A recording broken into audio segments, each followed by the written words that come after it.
Hey everyone! So these thumbstick extenders are pre-sized for a perfect fit on Xbox One controllers. But if you're rocking a PS5, 8-bit do, or any other type, let's say you use the Vader 4 Pro. Just head into your slicer settings under Scale. I'm using Reality Print right now. You can define the size right there.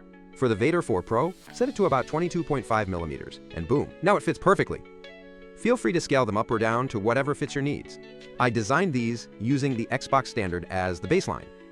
Use them however works best for you, and if possible, please share your controller model and the size settings you used. Let's build a database to help the community. Thanks.